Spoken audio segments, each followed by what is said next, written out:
All right. So we're going to talk about loaning and owing. Owing means having a debt. And the debt can come in different forms. So the debt could be that you owe work, not necessarily money. It's still a debt. So we were talking about loaning an item to be used and then returned as it was given. That, as we said, is different from the sinful usurious loan. The sinful usurious loan. That's the most famous riba. Riba of the loan, which is every loan with a stipulated benefit. Every loan with a stipulated benefit, it means basically you profit from the loan. The one who gives the loan, the loaner profits from the loan somehow. If he profits from the loan in any way, or even if the loanee, the one who gets the loan, even if he profits from the loan, it's still riba. Like, how could you profit from the loan? Like you say, I'll loan you this $100 with the condition that you give me back 100 plus such and such amount, even 1 penny, $100.01. That's a major sin. That 1 cent is a major sin, a very high major sin. Or I'll give you a loan with the condition that you work for me for less than market price, or you sell to me for less than market price, or you let me live in your property for free or for less than market price, etc. Any loan that brings about a benefit, a profit, an advantage is riba. The only thing you can do with a loan is get your money back. And that's it. So every loan with a stipulated benefit, like benefiting from something for free until the loan is paid, or hiring the borrower, or buying from him for less than market price. The loan was only legalized for doing a favor. That means for helping others, not for profit. Not even for the borrower. The borrower is not even allowed to profit from the loan. And that is the most infamous usury, like we said, as opposed to the riba pertaining to sales. Riba pertaining to sales, we talked about that recently. And this includes insurance. Insurance is going to fall under a usurious loan. What makes it a loan is one's giving it not for free. Giving the insurance or giving the money not for free, but as a sale and while wanting a benefit. And also included in that is a group's giving the proceeds of monthly contributions to the contributors. A group's giving the proceeds of monthly contributions to the contributors. I heard about this before. Even some of our brothers wanted to do it, brothers and sisters.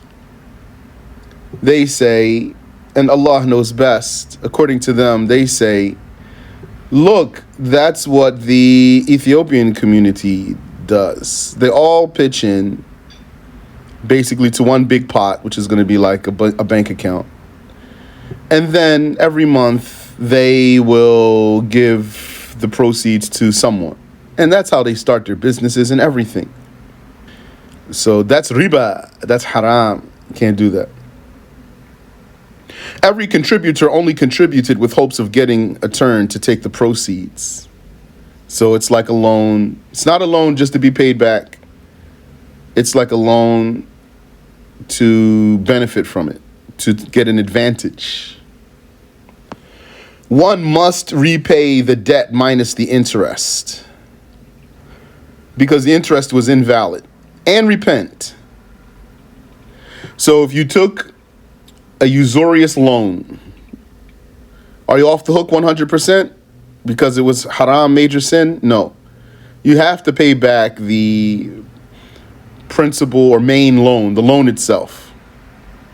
And every stipulation beyond that is nothing. And you have to repent for agreeing to such a loan. So one has to repay the debt minus the interest. The interest was invalid, and he has to repent. But he may add to his repayment a gift. He may add a gift to his repayment, even if that gift were the amount of the interest, but not paying it as an interest, paying it as a gift, giving it as a gift. Or he might pay the money to ward off harm from himself. Then he would have to hate it in his heart when he gives it. That's not a mere gift there. That's like the insurance itself. When you pay the car insurance, because if you don't, they're going to harm you severely, then it's obligatory to hate it in your heart, which is probably what people do anyway. Unless a person is just so used to it. Or maybe has some kind of automatic deduction or something like that, so it doesn't cross his mind. But if he pays that, every time he pays that, he's obligated to hate it in his heart because it's haram. He's only paying it to ward off the harm from himself. The Messenger sallallahu alaihi wasallam said, "The best of you are the best in fulfillment, those who fulfill the best way." Yani, you pay your debts, you pay your employee in the best way. Like, not while wanting to keep the money, for example. Also sinful is witnessing and recording this debt, this loan. Instead of profiting from the loan, one may pardon the debt or part of it, even without a settlement. Instead of profiting from the loan, yani contrary to profiting from the loan, you could do the good deed of pardoning the debt altogether, or part of it. That's helpful, so you can get reward for that.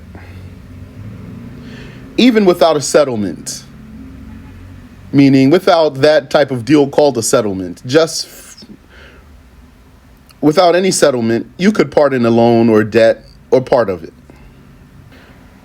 If one does not want to pardon a debt, but also he can't take interest, also he can't take interest, what he can do is take collateral.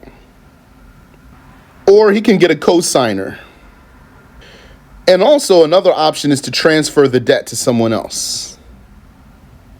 And these last two require a third transactor, a third party in the contract. So a collateral, so someone says, "Can I borrow, Brother Muhammad, can I borrow from you $5,000? You say, that's quite steep. I'll do it if you put up something for collateral or as collateral. That's permissible, as long as all the rules of collateral are observed.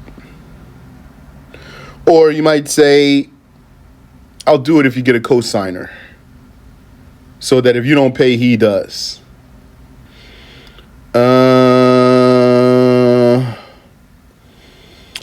Well,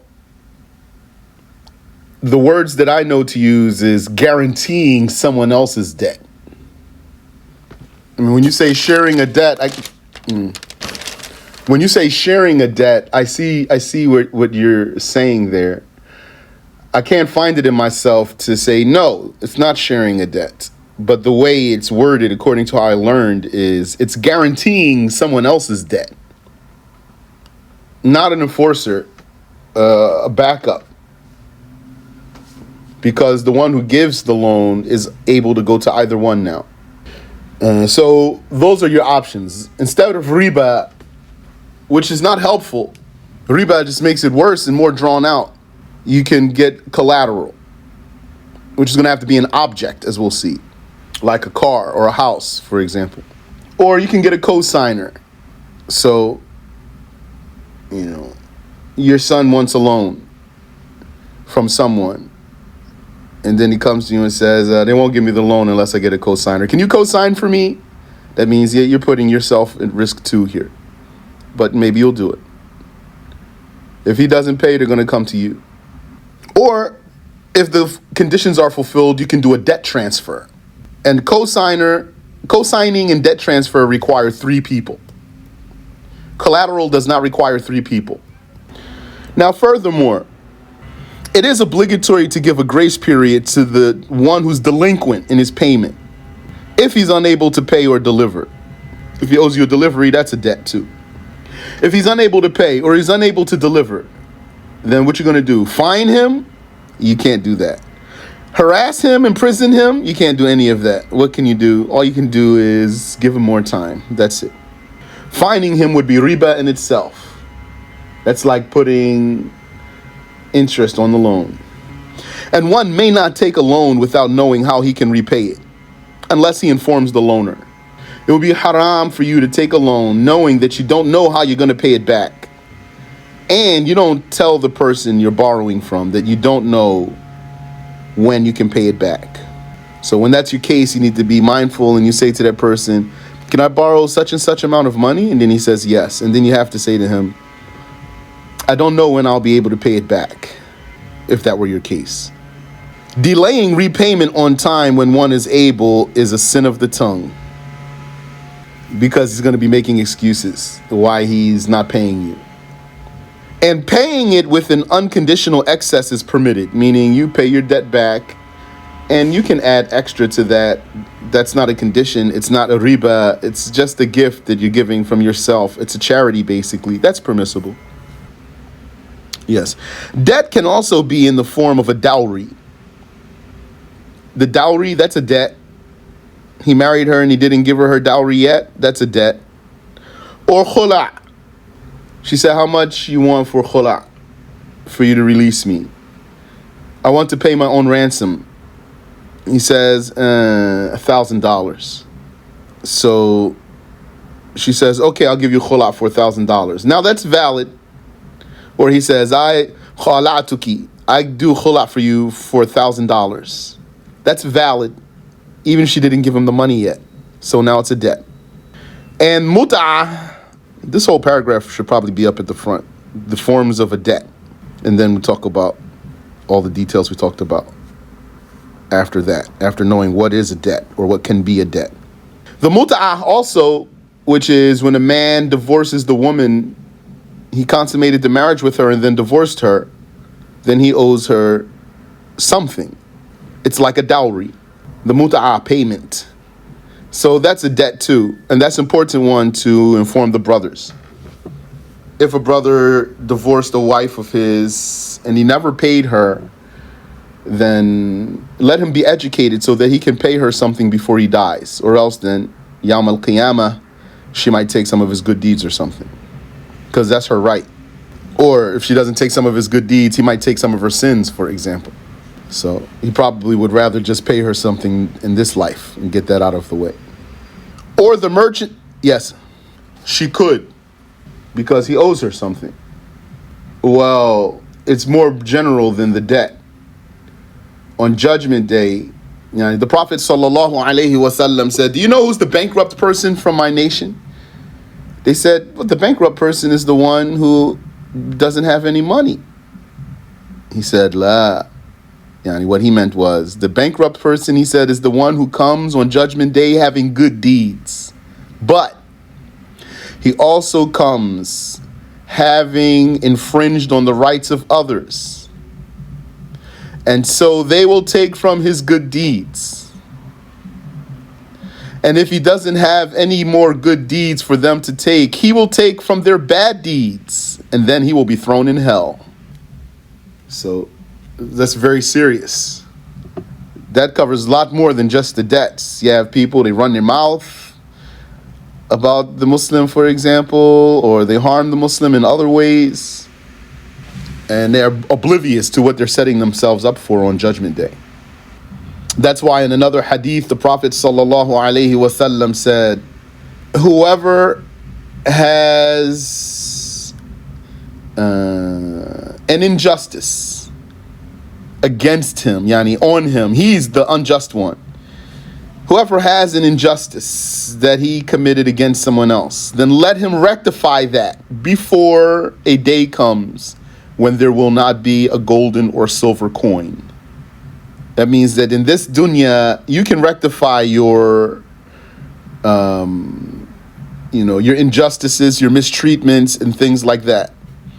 Meaning you can apologize to someone if you need to, or you can pay them what you owe them, and then you got out. But if you die with that, then on Judgment Day, it's not going to be some money that you're going to use to pay for that. Debt can be in the form of a dowry, or khula, or mut'ah, or the purchase of an advanced payment sale that we talked about. You paid up front, and then he has to deliver to you later. So that's a debt. Or labor. One must leave a will stating his debts and stating what he possesses of others' belongings if no one knows about them. And he's dying. It will be obligatory on him to do when he thinks he's dying. You got really sick, you think you're dying, then don't forget to get someone who's not an heir and tell him, I owe so and so this much, and in my house there's such and such thing belongs to Fulan. If you don't think you're dying, yani looks apparently you're not dying, like maybe right now we're talking, doesn't seem like I'm dying or you're dying, then it's sunnah for you to leave such a will. When they say leave a will, doesn't mean it has to be written. It's enough to tell someone trustworthy, other than an heir. If no one knows about them, he has to do that. If somebody already knows about them, then he's covered. And he doesn't tell that to an heir because of fearing that the heirs would misappropriate that so that they can get it, so that they can get their hands on it. And if someone dies before fulfilling a debt, it is paid from his assets, even if nothing is left for the will or for the heirs. Wallahu a'lam. Let's stop there.